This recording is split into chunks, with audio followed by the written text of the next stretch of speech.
to talk about Be You Unstoppable. And so one of the things that came up for me was I was just on holiday. I had an amazing vacation. And so on that vacation, I was able to actually have time to just think and have time to just breathe and have time to relax. And so as I did that, I also got a chance to read a book, which all the way through, which is amazing. I finished it like right after we got back.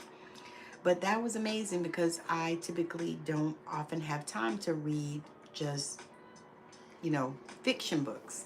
Like right now, I'm studying, I'm learning. I have, I'm back in school, going to get my master's and eventually my PhD. And so I'm learning. And then I'm also learning a lot in the healing world, So I'm on this path where I'm doing a lot of studying and a lot of reading and stuff, but a lot of it is not like fun reading, like, I mean, it's fun because I make it fun, okay? But a lot of it's not like reading a fictional book, it's a book that takes you away. And so I started thinking about that. And as I was reading this one book, it's, what is the name of the book? Planning. God, I can't even think of it. But it was such an amazing book. I'll actually put it down. Hey, thank you for joining. I'll actually put it down in the comments. But it was an amazing book. And it was by my good friend, Carolyn V. Hamilton. She is a writer. And she's written a lot of good ones. Matter of fact, there's another one that she has that is about this young black girl that wants to marry this white guy. And of course, it's in something like, I don't know, the 16th century or something like that, or the 18th century, somewhere way back when.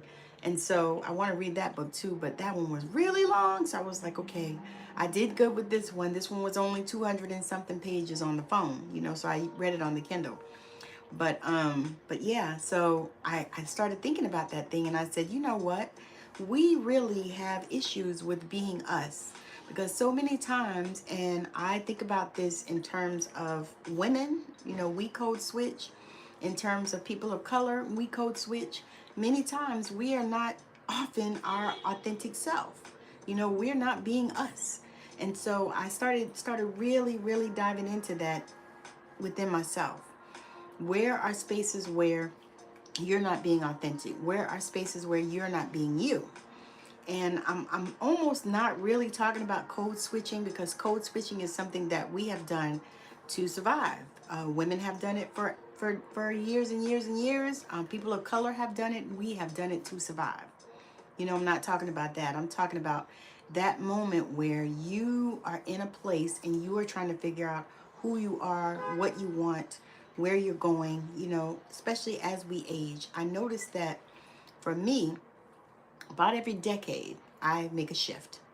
And it's typically not a conscious shift. It's just a shift that happens as you get older. You start looking at things in different ways. You start realizing that some of the crazy stuff that you did, some of the crazy stuff that you embrace did make sense. It made sense in your 20s and now you're in your 30s or your 40s and it doesn't make any sense. And damn sure don't make no sense in your 50s. So I think about that because that is like huge for me. Because now I am almost 56 years old. So I have a couple more months and I'll be 56. My birthday is November the 1st. I take gifts, cash apps, all of that. So anyway, I'll be 56, my birthday. And so I started really kind of thinking about that. I was like, okay, what does the next decade look like for me? Because as you get older, you start seeing things in decades because that's kind of how you just see it. Like I think about the fact that I have children that are in their 30s now. And so they actually also are doing that. They're like, okay, yeah, when I was in my 20s and now I'm in my 30s, and it's amazing how we look at that. But, a part of that is really getting into a space where you're comfortable with you. And so when you are comfortable with you and with being who you are, flaws and all, everything that you are, being comfortable with that, I'm telling you, it puts you in a space that will change your life. And so, right. Yes, it does. Dream, plan, do, repeat. Yes. And that is something that I definitely want to share that. And I'm glad you brought that out. It's like, when you start really getting on that vibe, you dream it, you plan it, you do it, and then you keep doing, you keep doing, you keep doing. That's not a bad sign. That's a good sign. That is a good sign, because once you dream it, then you can plan it and then you can do it. It means you fail all your dreams. No, it doesn't. No, it doesn't. No, it doesn't. Because what happens is you dream it. It doesn't have to be the same dream. It's just the point that you dream it.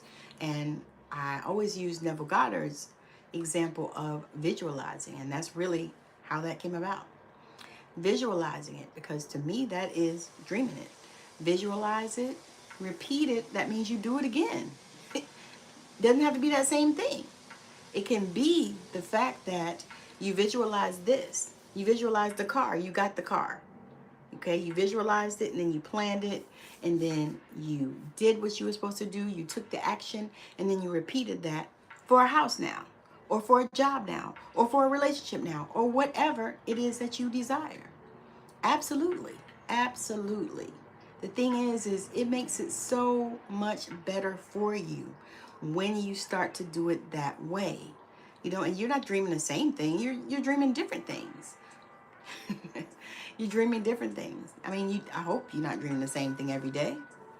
You know what I mean? I hope you're not laying down visualizing for 12 years the same thing, because it means that you're not doing the thing that you need to do. And more than likely, you're definitely not planning for it. So, and yeah, the repeat part means do it again. Visualize something else.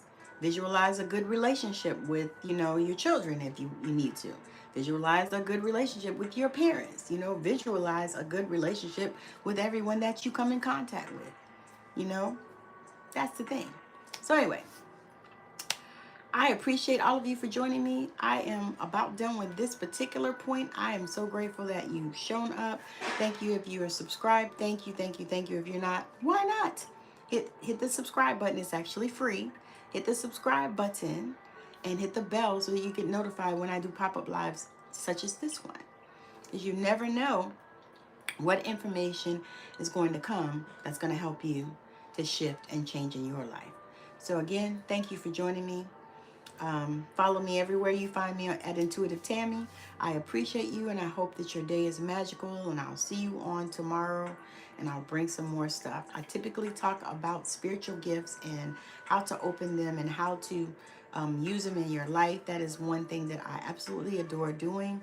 As a spiritual mentor, I help people to open up to their gifts, especially when they first get started, because sometimes that can be very scary and difficult. And I didn't have that type of mentorship, and so that's why I decided to create it for other people coming behind me, because I know how hard it is. So again, thank you for joining. I appreciate your time, and I hope that you stay and watch some more videos and help me monetize on this platform. So again, thank you so much. I hope that something I said, helped you in some kind of way. Bye now.